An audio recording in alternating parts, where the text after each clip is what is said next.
Hi, my name is Mark Anthony Dubose Jr. I was born July 4th, 1986. I want to say thank you for tuning in. Today, I want to talk about something that I watched this little short film, and it really got me thinking. Got me thinking about the concept of how destructive and evil and just malicious we are as people. Because if we weren't, someone was saying, oh, that's not what we are as people, as a collective. We're really good people. We're kind people. We're compassionate people. We're loving and forgiving people. And I would say that that is not true, based on something simple that I was just thinking about watching this little short film. If we are such a good people, why do we have the police? And why do we keep ramping up the police force? Why do we keep needing more and more and more? If we were such a good people, it would just be like one or two in the whole nation in reality for us here in the United States of America. We wouldn't need them because we would be able to figure out our disputes between ourselves. We wouldn't have problems with hurting people because we weren't getting our way, hurting people because even if someone was, no one would be hurting you for you to have to hurt back. So we wouldn't need that at all, period. It would just disappear. It would have no desires for it. Everyone would just be in this level of respect towards each other and knowing that I'm not going to take your stuff because I don't want you to take my stuff.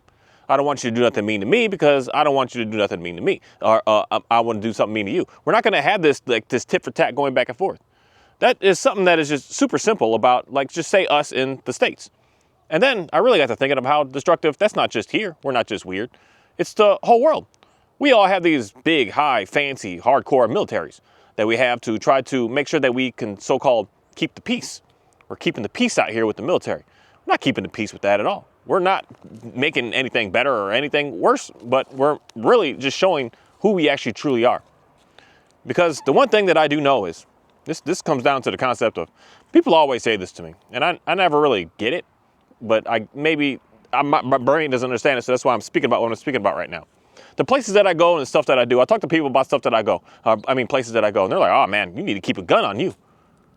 What gets into your brain that you would think that for me to be able to go somewhere, I need to have a level of lethal force protection on me all the time to be able to move anywhere? What is going on in your brain that you would want to do to someone to think that someone is wanting to do that to you?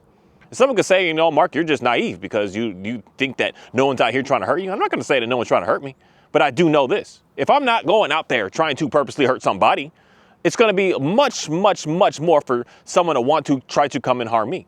I've been in a situation that someone just harmed me. And straight up, at the end of the day, this is why for me, getting shot and things going on with me, I was doing a lot of mean, crazy stuff to other people. I was destructive to other people. I was stealing people's stuff. I was hurting people. I was destroying people's property. How do I not know that the person that saw me was like, hey, that's the guy that actually did this and did this and did this to us, so they came back and retaliated back towards me?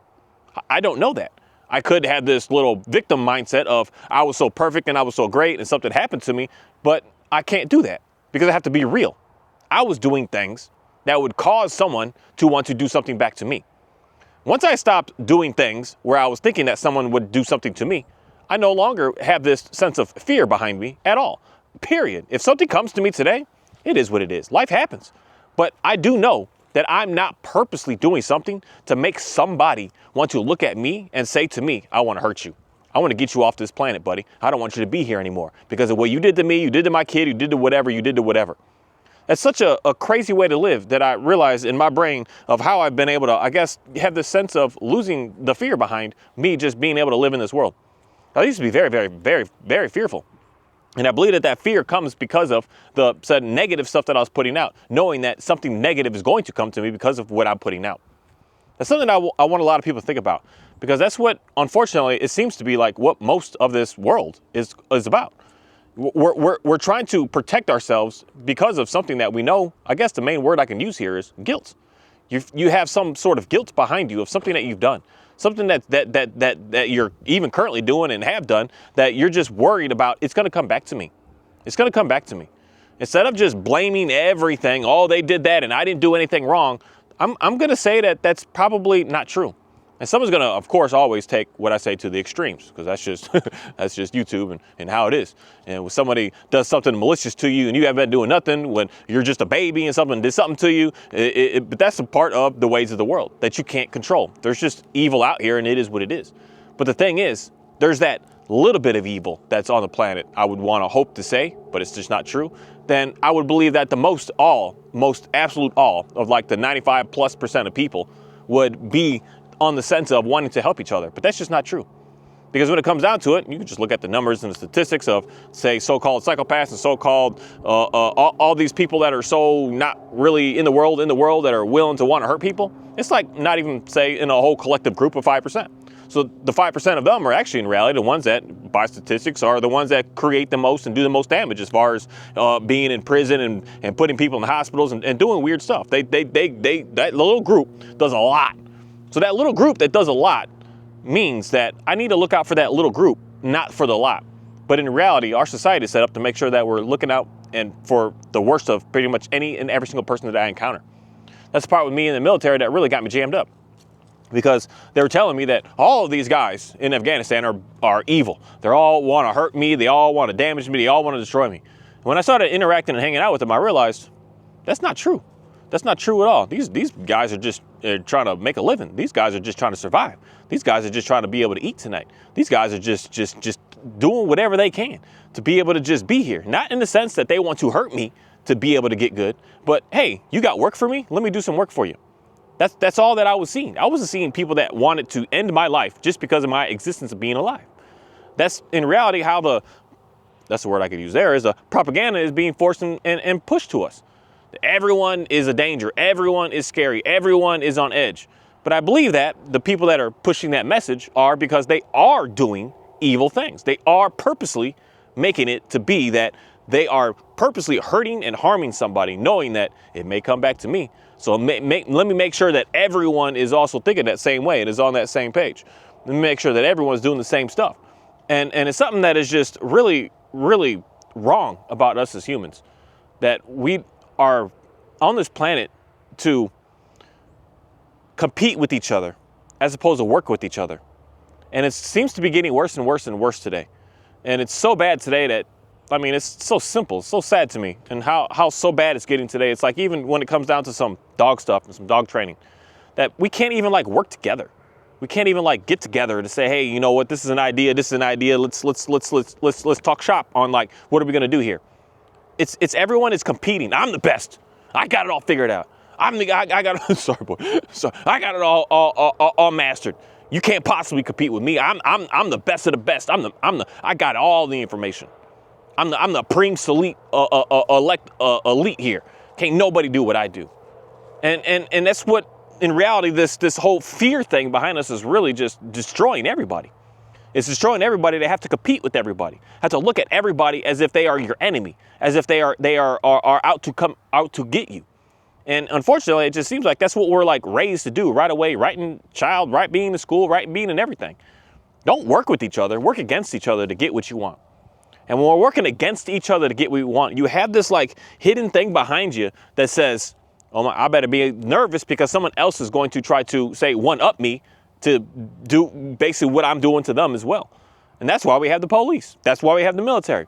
That's why it can't disappear, because we're out to just want to harm and destroy each other as opposed to wanting to help each other out. And helping each other out is not a matter of just,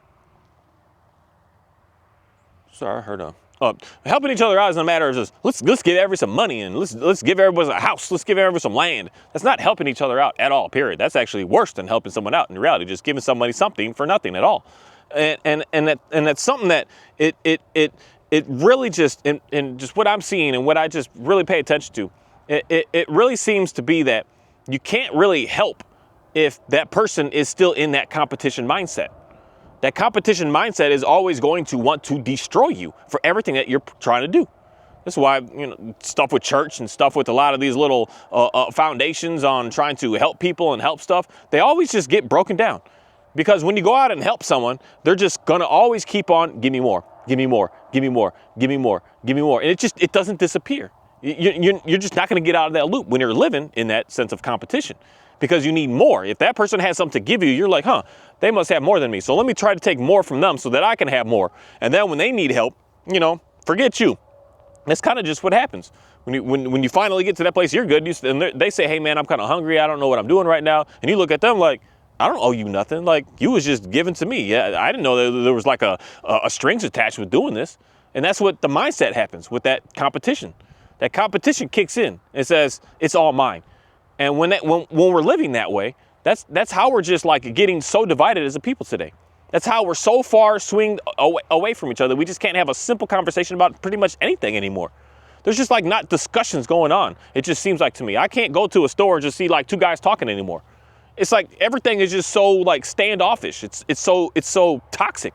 Like something's about to happen. Like something's about to jump off right now. Like if that person says the wrong word, something crazy is about to happen right now. Especially here where I live. Oh my goodness. Don't say the name of Biden. Don't say the name of Ms. Harris. You say those names, it's like it's like everyone's gonna bring the guns out. Everyone's like, oh, I can't believe you said that name out here. That's how it is around here for where I live. If you don't speak the name of Trump, it's like you's a dead man. And that's sad. It's so sad that that's how divided we are. We can't have simple, just enjoyable conversations anymore. It has to go to worst case, or probably best case over taking someone's life, but go into name calling and go into just talking down to, as opposed to just trying to really understand who that person is, really understand where they're coming from, to be able to open up a dialogue. And that's why, unfortunately, it's like all we keep getting is more and more and more police force, more and more control, more and more of this concept of, I've been hearing places that are trying to bring in National Guard and bring in all this stuff to their places to try to say calm and ease the peace. None of that's going to ever just go away until we all just stop trying to fight with each other in the sense of trying to compete with each other. We're all trying to compete with each other as if there's only this one little lot of land. There's only this one this money right here. That's all I got in my hand. That's it. There's no more. That's it. So we're all fighting for that one little bit, as opposed to realizing, hey y'all, there's an unlimited amount of stuff out here. There's an unlimited amount of resources out here. Every time I cut a tree down, you know what happens? There's another one or four over there again to keep coming back again. Every single time I cut this grass, you know what happens? It just keeps coming back again. Every time I mean, this animal here, I could bring a female in here and I could just keep having more and more and more and more and more and more. They just keep going. They'll just keep going and going and going. Everything just keeps going. It just keeps going to the sense of unlimited. But for some reason, our brains are focused on, no, there's not an unlimited. There's only a limited amount of resources. That limited amount, we all got to fight for. We all got to do whatever to be able to get. And when you get to that idea of do whatever to get what you need, that's where we need the police. Because you're going to do something evil to someone else. And once you do that once, now you're living in a life, in a world of, they're going to want to be able to do that to me. Maybe not even that person, but somewhere else, something else is going on. So it's living in you now, knowing that you cut the line once to be able to get there faster, knowing that someone is going to want to do that to you. That's the concept of why it's just unfortunate to me on just seeing simply people in traffic driving that won't let someone in. I'm not going to let you cut the line. Dude, we're just driving, trying to get to where we're getting. Nobody's cutting the line. No one's going to be ahead of you. But nobody wants no one ahead of them. It's all like, it's mine. And then we got all this road rage going on today. All this crazy madness going on because you do not want to understand that there's an unlimited amount of resources here. There's an unlimited amount of opportunity here. But no, it's just only just this one. Only the one. The one is what is, I believe, just messing us up. And it really lets me see the overall of like how crooked humanity really just is. Because we need more. We need more. Like, what did the United States just create more of? Now it's no longer just we need to worry about the land and the seas. No, now we need to have space stuff. We got a space force out there. We got to make sure that we could police that as well. We have to police everything because of how, at the end of the day, the only thing I can say is how crooked we are. How we are not looking for the best in each other, but actually we're looking for the worst in each other so that I can become the best. Once we're always doing that, that's where we have to always keep worrying about what else is out there. That's why there's domestic violence. It's just never going away. Because you got one guy that's trying to talk to the one girl on some, I'm better, this and that. Don't tell me what to do. You shut up. And then the fight just has to happen. Because you can't just shut up and just say, hey, you're trying to actually work with me. You're trying to help me. You're trying to see the best in me. You're trying to get me to get into a better place. You can't accept that because you're stuck in this mindset of, I need to get it all figured out. I need to be the one. And that's a horrible thing for a lot of guys at the end of the day. A lot of guys with the concept of they got it all figured out. They know what to do. They don't need no help. They don't need nothing from nobody. And that's where I just see a lot of especially unfortunate, but that's kind of a young guy syndrome. But I only imagine that's just new compared to what it used to be. But don't tell an 18-year-old guy anything about life. He's got it all figured out. He's got everything figured out. You can't possibly speak nothing to him. You can't bring no new information to him. You can't bring no revelation to him. He's got it all figured out. And that happens in the sense of they got it all because they're in competition. They have to have that front for one, and that front starts to become who they are, as opposed to who they are. I don't know. I'm not sure what's going on. But it's weird as it is, it's so hard for people to just say that. I don't know. You come to somebody with a question, this is just weird. This is one of the pastor guys I really like listening to. But he'll ask a question and someone's like, they like clearly don't know. But people just can't say, I don't know. They have to come up with something. You know, what color is the sun? You're looking at it like, I think it's this, I think it's this, I think it's that. And you just say, I don't know. If you just simply don't know. You simply just don't have an idea. But it's hard for us to do that for some reason because we're in competition of, for worst case, I want to look like I know more so that people will want to listen to me, so that people will want to bow down to me, so that people will respect me. That's the thing. It's unfortunate. No one's going to respect somebody that is just lying. But that's what we see at today as people that we should respect is liars, people that can't be honest. Lying is just so normal, so natural that when you're honest, it's like, I can't follow that. I can't be around that. That's the opposite syndrome that I see that's constantly just going on. It's just only getting worse and worse and worse and worse and worse, worse and worse. And it's just so unfortunate because this is what I just noticed, that if we were living in this world and everyone was just so good, the police just wouldn't need it. We just wouldn't need it. We wouldn't need a court system. We wouldn't need it. It's not needed if we were just such good people. No, we're the most crooked, evil, ridiculously just like toxic type people that live on this planet. And it's just unfortunate for me to just really, really understand that and living around on these lands and just seeing that. There's a few that are just cool. But the few that are cool, how do I say this? They don't want to be seen. They don't want to be heard. They don't want to even put themselves around other people. They like to just stay hidden. They like to stay away. And that's what I've noticed about my own self, especially just this past year, but really this past year. But mainly this past 6 years, why I live here, why I'm out here by myself. Because it allows me to be able to be me and help out the way I want to without someone having to have something negative and crazy and wild to say back. Even though I do make these videos and some people do say some crazy stuff to me. It's just, it kind of shocks me a little bit, but it doesn't, because it lets me know like the reality that I tried to lie to myself, say, oh no, everyone's good. Everything is great. People really appreciate me. People really care about it. People are really wanting to help each other out as far as the most part. And I realized like, that is not true at all. The stuff on the YouTube even that like really gets seen the most is stuff that is like the most destructive, the most just hurting, like literally physically hurting others, mentally abusing others. People love watching that stuff because that's in us. That's just what it is. And that's the part where I would say is that's not in me no more.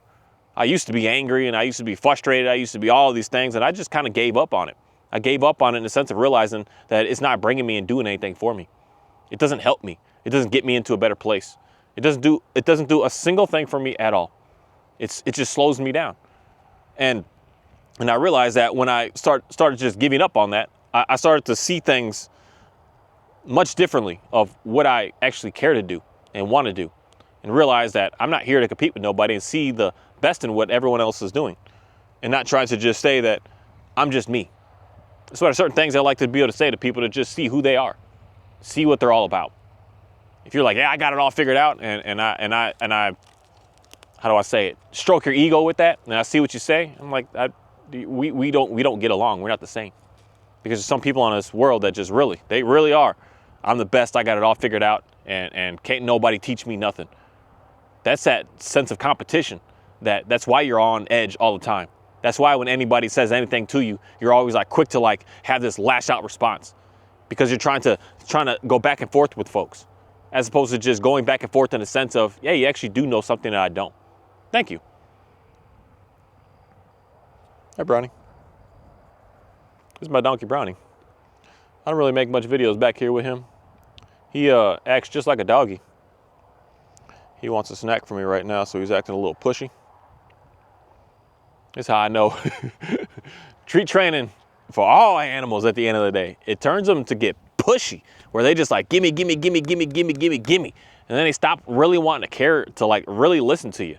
They just get pushy. So in this animal here, I can't give him too much treats because I can't have him too pushy because he beast on beast. A dog can hurt you. This guy right here can, I mean, that's why I'm always watching when he turns around at me. He could kick me and that thing hurts. He got some legs on that. And he got a mouth, he could chew on me. It's a little more dangerous. That's why I like doing like treats and stuff with everything, just to see like what's going on here. And when they get pushy, it does bring a sense of safety where you start to get danger. You start to get like, what's going on right now? And I see that with people with their dogs when they're sitting there just giving them treats all the time for everything. They start to get so pushy in a way that it starts to get like, you give them the treat, the hope that they're not going to do anything to hurt you. And that's how this animal started to become. You want to give it to him faster and give him more so that he doesn't try to get all hostile with you. But I just noticed just me. I know how to use, this is the thing that I guess that I've noticed that I work with animals with. I know how to use my body to get what I want from pretty much any of them and all of them. Like simply even like how I'm purposely standing on this video with him, knowing that he's there. He doesn't have a chance to just like sneak up behind me because of the body presence that I'm constantly giving him. Now, if I just like stand straight at this camera, just look at it and just stay dead like this and disengage my body from him, that's where things can get a little tricky with him right now. Because then he's gonna know he can come and invite himself, get all up on me, start nibble up on me. He got big teeth and they hurt if they actually try to like, he starts chewing on you. It don't feel all that pleasant. But it's a matter of like how I know how to move my ways to get what I'm looking for. And that's something that I would want a lot of people to really think about with when you're working with animals, like what your body is doing, as opposed to what you're like, you're trying to reach your hand out. Please smell me. No, just allow the animal to come to see you, but come to see you in the sense of don't invade my space. Because he knows, don't invade my space. Because I just push him away if this dude invades my space, because he can knock me over real easily. He weighs like, I don't know what you weigh, 600 pounds or so. He heavy. I'm not even 160 pounds. So this dude can destroy me. But it's something that I just noticed with working with all animals, just gives me kind of like things to just work with, like really to see the similarities in a lot of them, especially the donkey. I don't know why he acts like a dog. He's just like a dog. It's probably because he was raised with my border collie and he always, they were always together when they were little. And I got him when he was a little baby. I don't know what baby donkeys are called, but a baby donkey. And they were always together. But it just allows me to see certain things that are it's weirdly, oddly similar. Like how I can even feed my chicks and how I feed the cows and the dogs and the donkey and horses and everything. They all kind of like have these very weird similarities. And it's really incredible to be able to just be around them and experience it all. Something that I just would always recommend anybody. Think you're the best of the greatest dog trainer. Like go out and get yourself something different to work with and see if your same methods will work, which is weird that in a lot of cases it does.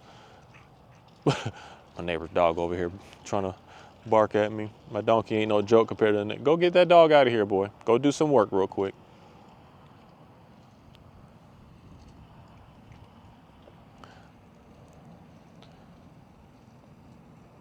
Sorry, just got so distracted. My neighbor's driving by. He's sitting there staring at me.